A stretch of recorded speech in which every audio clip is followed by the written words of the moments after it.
할렐루야. 우리 옆 사람을 반갑게 인사하십시다. 사랑합니다. 사랑합니다.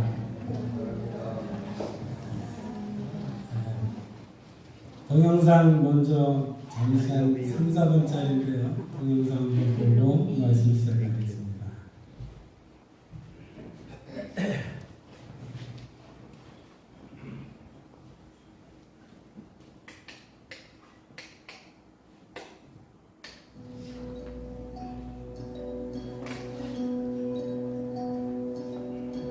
한국교회가 갖고 있는 문제의 근원은 잘못된 구원론이 있습니다. 예수를 믿어도 교회들이 변화되지 않는 문제는 우선적으로 구원론과 관련되어 있습니다. 오직 믿음으로, 오직 은혜로 구원받는다는 종교개혁의 가르침은 거룩함의 열매가 없어도 믿기만 하면 구원은 따라온 당상이라는 식으로 오해하는 경우가 많습니다. 그러나 이것은 심각한 복음의 변질입니다. 믿기만 하면 거룩함이 없어도 무조건 구원받는다는 생각이 도대체 어디서 나온 것인가요?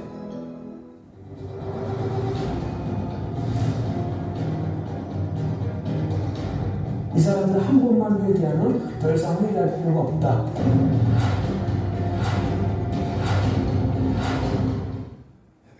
세월호 사태로 인해 구원파의 교리가 도마 위에 올랐습니다. 그들의 구원 교리에 의하면 자신이 구원받았다는 확신을 얻으면 더 이상 죄를 회개할 필요가 없다고 합니다. 그 후에는 어떻게 살아도 한 번 받은 구원은 영원히 유효하다는 것입니다. 그러나 이런 가르침은 사람들을 자유하게 하는 것 같지만 오히려 방종에 빠지게 하며 파멸에 이르게 합니다.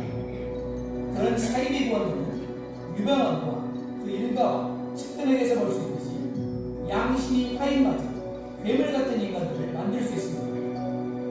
이것이 개신교 구원의 교리가 얼마나 괴이하게 왜곡될 수 있는지를 보여주는 극단적인 예입니다. 그런데 더 심각한 문제는 이런 구원파를 이단이라고 보는 많은 교회에서 전하는 구원의 교리도 이와 크게 다르지 않다는 것입니다. 김세윤 박사가 얼마 전 그의 강의와 책에서 대다수의 한국 교회도 사실상 구원파적인 복음을 전하고 있다고 지적했습니다. 성경은 분명히 거룩함이 없이 아무도 주를 보지 못하리라고 말씀했습니다.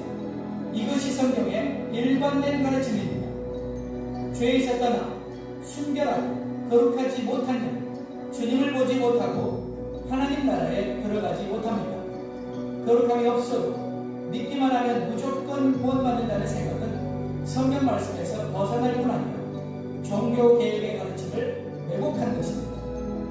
종교개혁자 칼빈이 가장 염려한 것이 바로 오직 믿음이라는 교리가 이런 식으로 오해되는 것이었습니다. 칼빈은 우리의 행위나 거룩함의 근거에서 구원받는다는 주장을 배격합니다. 그리고 오직 예수 그리스도의 의로움을 의지하는 믿음으로 의롭기를 강조합니다. 그러나 이 믿음은 반드시 거룩함의 열매를 산출한다는 점을 동시에 역설합니다. 칼빈에 의하면 하나님이 어떤 사람을 의롭게 하면 동시에 그를 반드시 거룩하게 하십니다. 또한 믿음은 끊임없이 회개하는 삶으로 이어집니다. 끊임없이 회개함으로 거룩함을 이루어가지 않는 이들은 곧 부패해져 은혜에서 떨어질 수 있습니다. 그러므로 신자 안에는 구원의 확신과 함께 두려움과 떨림이 공존해야 합니다. 이 두려움은 구원의 확신을 약화시키는 것이 아니라 오히려 방종과 게으름과 헛된 자만을 막아줌으로 구원의 확신을 더 온전하고 견고하게 합니다. 이런 두려움이 없는 구원의 확신은 우리를 방종에 빠지게 하며 결국 멸망으로 인도합니다. 거룩한 두려움이 없이 확신으로만 충만한 사람, 거룩하게 살지 않는데도 자신이 구원받았다는 확신에 조금도 흔들림이 없는 이는 망할 사람입니다. 거룩하게 살지 않으면서 믿었기에 구원받았다고 굳게 확신하는 것은 마귀가 준 거짓 확신입니다. 지금 한국교회에 마귀적으로 왜곡된 구원의 복음을 통해 마귀가 심어준 거짓 구원의 확신에 사로잡혀 있는 교인들이 많습니다. 이런 이들은 자신의 믿음을 돌아보며 자신의 구원의 여부를 염려하며 두렵고 떨림으로 구원을 확보해야 되는 경각심이 없습니다. 내가 참된 믿음을 가졌는지, 내가 참으로 구원받았는지 오직 거룩함의 열매로 증거되어야 합니다.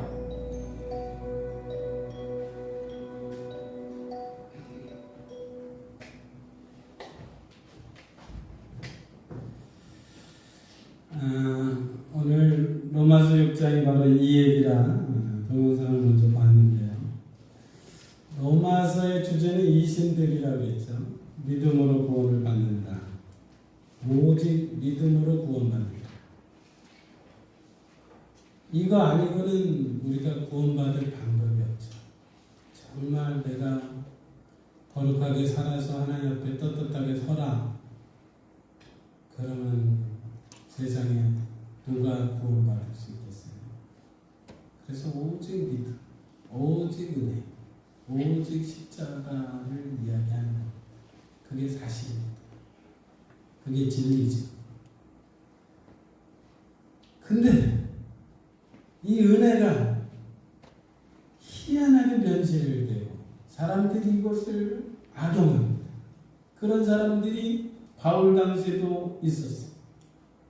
그리고 오늘도 있습니다. 이제 오직 은혜니까 이제 만판 세상 즐기며 살자고 그런 거예요. 이게 현실이죠. 그래서 오늘 박영동 교수가 주를 보지 못할 교인들은 이런 동영상을 만들어 그럴 수 없다. 그건 사이비 구원입니다. 가짜 구원입니다. 아주 단호하게 이야기하는 거고 바울도 오늘 그 얘기를 분명히 합니다. 1절에 보면 은혜를 더하게 하려고 죄에 더하겠느냐? 그럴 수 없느니라. 죄 많은 곳에 은혜가 넘친다. 우리 주님 회개하면 또 용서해 주시니까 이제 계속 죄에 거하자고. 그럴 수 없다고. 바이노미스 절대 그렇지 않다고 단호하게 바울이 이야기합니다. 왜 그러냐면 2절에 죄에 대해서 죽은 우리가 어찌 그 가운데 더 살리하오. 예수 믿는다는 것은요, 죄에 대해서 죽었다는 거예요. 옛날 우리 세례 의식할 때 강에 가서 물속에 몸을 담그잖아요. 그게 죽었다는 거예요. 이제 물속에 들어갈 때 나는 죽었습니다. 그러는 거예요. 다시 일으키는 건 이제 새롭게 태어났습니다. 이것을 온 교우들 앞에 보여주는 게 세례 의식이거든요. 지금 약식으로 물을 뿌리지만은 세례의 의미가 바로 그거예요. 3절에 무릇 그리스도 예수와 합하여 세례를 받은 우리는 세례가 합하는 세례라는 거예요. 예수와 연합되는 게 세례다.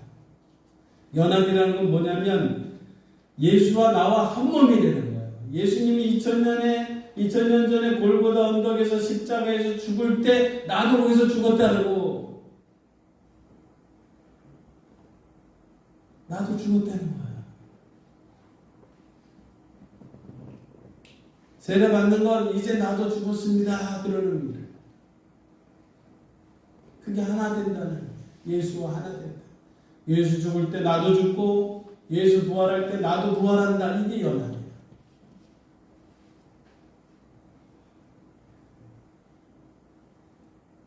그래서 우리는 예수님이 십자가에 달린 것을 상상할 때 나도 거기에 달린 것을 같이 상상하세요.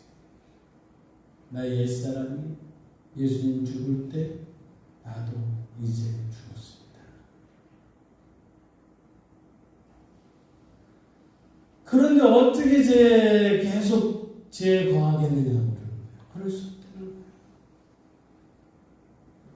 절대 그럴 수 없다. 두 번째는요. 18절에 보면 죄로부터 해방되어 의에게 종이 되었느니라. 과거에 우리는 죄의 종이었어요.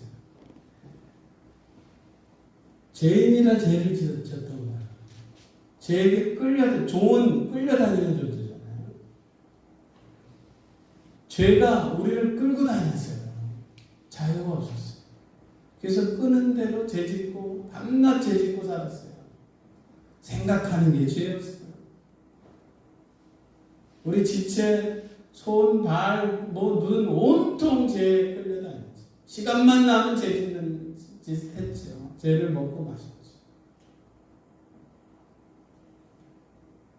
매어서 묶여가고.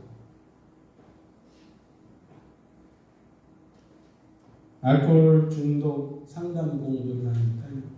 알코올에 중독된 사람들이 스스로 치유하기가 이게 불가능합니다.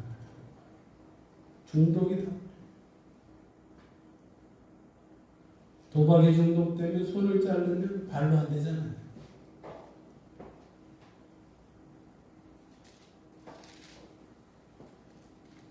우리를 끌고 다녀요. 죄가. 과거의 우리 삶이 그랬어요. 예수님이 십자가에서 구속했다는 것은 내 죄값을 대신 치러서 이제 나를 해방시키는 거예요. 죄의 세력과 끊어지게 만든 거예요. 단절시키는 거예요. 벗어났다. 이제 죄가 제가 너희를 주장하지 못하리니 그 주장이라는 것이 지배권, 권세자, 주인 이런 뜻이거든요. 옛날엔 죄가 나의 권세자였어요. 주인이었어요. 그래서 나를 막 끌고 가서 종로로 시켰어요.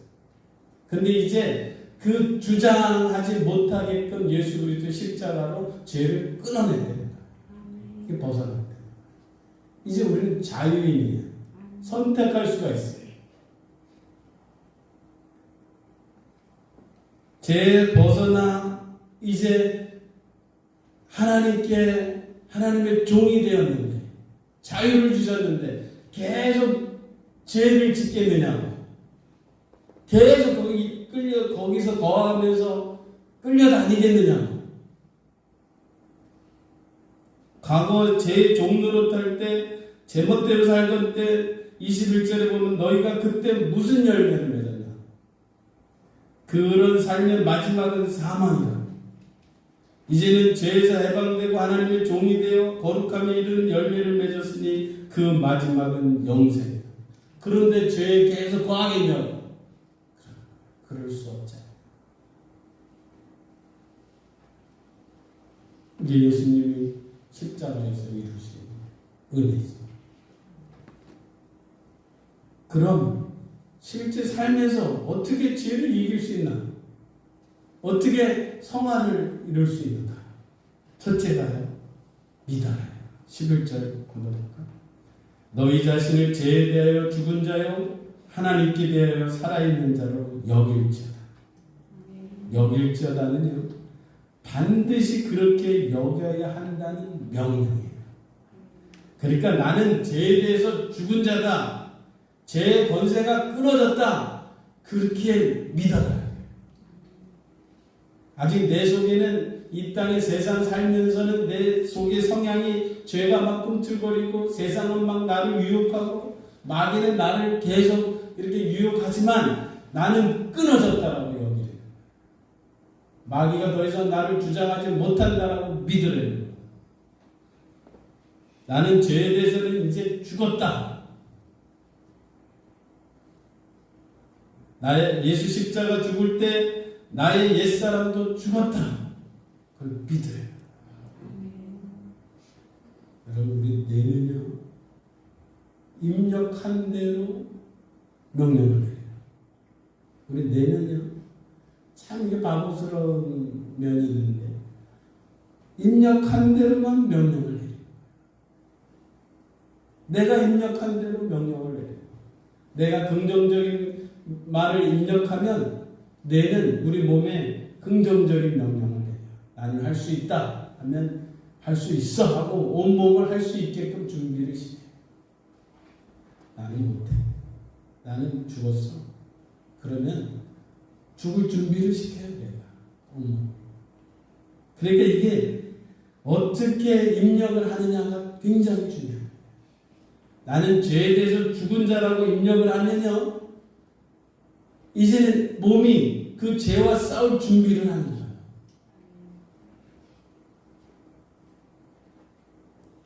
나는 죄가 더 이상 죄의 권세가 나를 주장하지 못하는 사람이야. 그럼 싸울 준비를 하는 거야. 그래서 이게 믿는 게 이게 시작이에요. 이게 참 중요한 거예요. 죄를 이길 준비를 하는 거예요. 그래서 반드시 그렇게 믿으라고 명령하는 거예요. 그렇게 명령.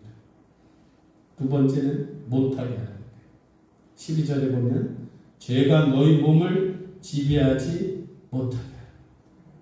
죄의 유혹은 계속 이 땅에 사는 날 동안 우리를 유혹하지 내버려 두지 말라는 거예요. 예배 시간에 잠이 오면 그냥 자지 말라는 거예요. 몸을 꼬집고 눈을 부비비고 고개를 돌리고 어깨를 막 주물르고 해서 내버려 두지 말아요. 옛날 처녀들 몸에 작은 은정들을 품고 다니잖아요. 그런 자세. 자신의 몸을 더럽히는 것은 절대 용납할 수 없다. 이런 자세. 로마 칼리굴라 황제가 최초로 자신을 신이라고 했던 사람.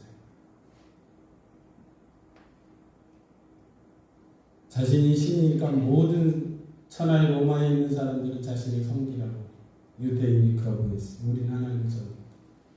그러니까 칼리굴라가 분노가 일어났어. 페트리쿠스 장군을 파송해서 예루살렘 성전에 자기 신상을 세우라고 유대인들이 몰려왔어요. 장군님, 신상을 세우기 전에 먼저 해야 할 일이 있어요. 우리 목을 치십시오. 전부 다 목을 내밀었어요. 우리 목을 치기 전에는 성전에 신상을 세웠습니다. 페트리쿠스 장군이 충격을 받았어요. 그 많은 사람 다 목을 칠 수도 없고 로마 황제에게 편지를 썼어요. 다 죽겠다는데 어떻게 하냐.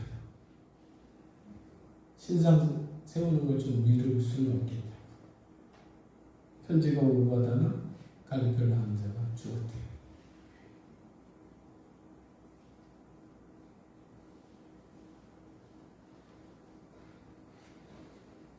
바로 이런 자세지. 못하게 하는 거. 내 몸을 더럽히지 못하게. 내 몸에 우상들이 세워지지 않도록 못하게 하라. 바로 그런. 세 번째 13절에 보면 우리 지체를 의의 무기로 하나님께 드려라. 이 전쟁용. 그리스도의 삶은요 영적 전쟁이 시작돼요. 전쟁터 군인 같은 자세를 취하는 거예요. 마태복음 11장 12절에 천국은 침노를 당하나니 침노하는 자는 빼앗느냐. 침노가 바로 이 마음의 태도, 이 정신 자세를 말해요.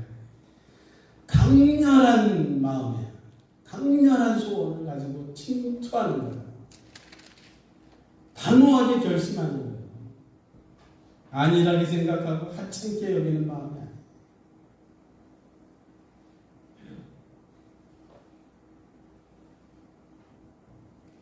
단호하게.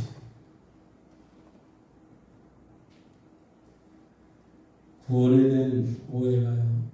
우리 성도들이 나는 구원 받았다는 것은 나는 천국 티켓을 얻었다고 생각하고 있어요.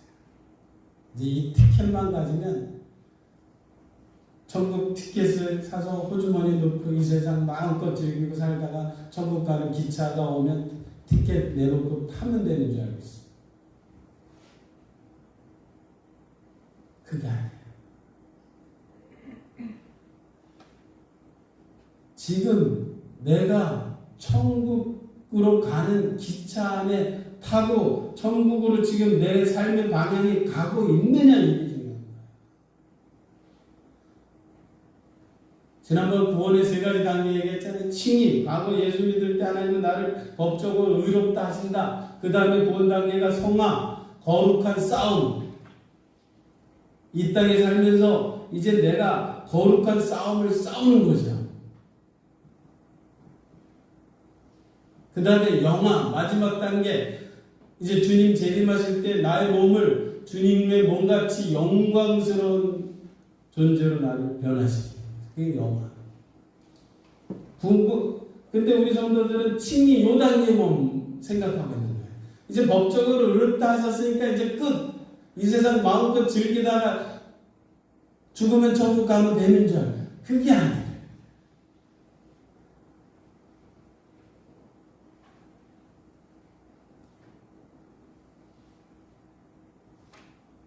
우리는 거꾸로 얘기해요. 구원은 내가 노력해서 받으려고 하고 성화는 거룩하게 해달라고 기도만 하고 있어요. 거꾸로입니다. 구원받는 건 내 힘으로, 의롭다 칭하는 건 내 힘으로 도저히 안 되니까 하나님의 은혜로 믿음으로 되지만 이제 그 다음은 성령 안에서 내가 의롭게 사는 싸움이나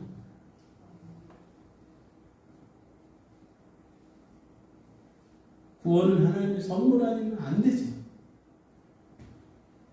믿음 이 방법 말고 다른 걸로는 안 되죠. 우리가 못해. 그러나 구원받은 하나님의 자녀로서 이제 이 땅에 살면서 이제 남은 과제가 하나님의 자녀답게 싸우는 그 싸움을 싸우셔야 돼요. 그때도 성령이 도와주십니다. 내가 하고자 하면 성령께서 할 힘을 주십니다.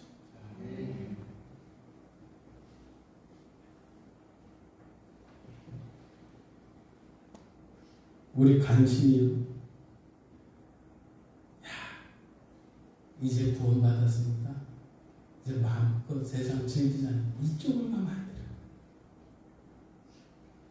거지를 데려다가 씻기고 한 왕이 불쌍해서 왕자의 옷을 입히고 왕궁에서 살게 하고 왕자의 지위를 줬더니 거지의 관심이 내가 또 거리에 나가서 더럽게 살면 다시 씻어줄까? 여기에 관심을 두면 바보 같은 거죠. 이제 어떻게 하면 왕자답게 살고 왕자다운 삶의 기쁨이 무엇인지를 거기에 관심을 또 죄지면 또 용서해 줄까? 이 여기에 관심을 둡니다. 그래서 바울이 에베소 교인들에게 하나님의 부르신 소망이 무엇인지 그 기업의 영광이 무엇인지 믿는 자에게 베푸시는 능력이 얼마나 굉장한 것인지를 알기를 원한다.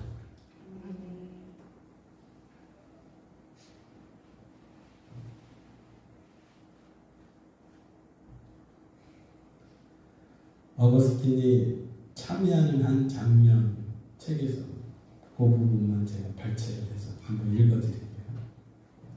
바울 이후로 최고의 성자라고 일컬어지는 어거스틴이 젊은 날에 죄와 싸우는 그 이야기인데요.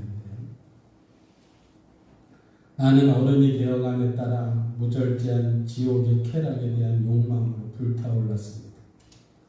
카르타고에서는 들끓는 욕정의 도가니에 빠져 지냈습니다. 하나님을 알면서 무거운 죄의 짐에 눌려 하나님은 점점 멀어져 갔습니다. 나는 어느 무화과 나무 아래 엎드려 폭포수같이 흘러내리는 눈물을 하염없이 흘렸습니다. 비참함 속에서 나는 계속 울부짖었습니다. 언제까지 계속 내일이라는 말만 되풀이해야 하겠습니까? 지금은 왜 안 됩니까? 왜 당장 이 추악한 죄들을 청산할 수 없는 것입니까? 그 순간 갑자기 근처에서 한 아이의 노랫소리가 들렸습니다. 집어들고 읽어라, 집어들고 읽어라. 나는 순간 하나님의 명령으로 인식했고 성경을 집어들고 폈습니다. 낮에와 같이 단정히 행하고 방탕하거나 술 취하지 말며 음란하거나 호색하지 말며 오직 주 예수 그리스도로 옷 입고 정욕으로 육신의 일을 도모하지 말라. 그 순간 마치 빛이 마음속에 홍수처럼 쏟아지고 모든 어둠이 물러갔습니다. 무거운 죄의 짐이 사라졌고 세상의 쾌락에 발목을 잡혔던 나에게 해방이 찾아왔습니다. 한때는 잃어버릴까봐 전전긍긍했던 그 무익한 쾌락들이 내게서 갑자기 다 사라지다니 이 얼마나 즐거운 일인지요. 당신은 내게서 그 무익한 쾌락을 다 몰아내셨습니다. 참된 최고의 기쁨이신 주님, 어떤 기쁨보다 감미로우신 주님, 어떤 빛보다 더 밝으신 주님, 모든 영광보다 더 영광스러운 주님, 오 나의 하나님, 나의 빛, 나의 부유함, 나의 구원이시여. 아멘. 할렐루야. 신앙생활의 관심을 이제 하나님 안에서의 기쁨에 두시기를 주의 이름으로 축원합니다. 우리의 지체를 죄에게 드리지 말고 의의 무기로 하나님께 드리는 일에 관심을 두시고 거기에 힘쓰시기를 주의 이름으로 축원합니다. 우리의 행복은 하나님 안에서 하나님으로 기뻐할 때 진짜 행복합니다. 다른 행복은 없습니다. 하나님의 삶에서 생수를 마시기를 주의 이름으로 축원합니다. 다른 물 찾지 않게 될 것입니다. 만약 우리가 하나님의 생수를 마시지 못하고 있다면 사단이 독이 든 물자를 내밀 것입니다. 그 물은 달지만 생명을 빼앗아 갑니다. 하나님께 우리의 지체를 자꾸 하나님에게 드리세요. 그때 정말 행복하고 기쁨이 충만하고 죄는 점점 멀어져 가게 될 것입니다. 적용하겠습니다. 믿어라. 나는 이제 예수님과 함께 죽었다고 믿으시기를 바랍니다. 못하게 하라. 이제 제가 나를 지배하게 놔두지 마시고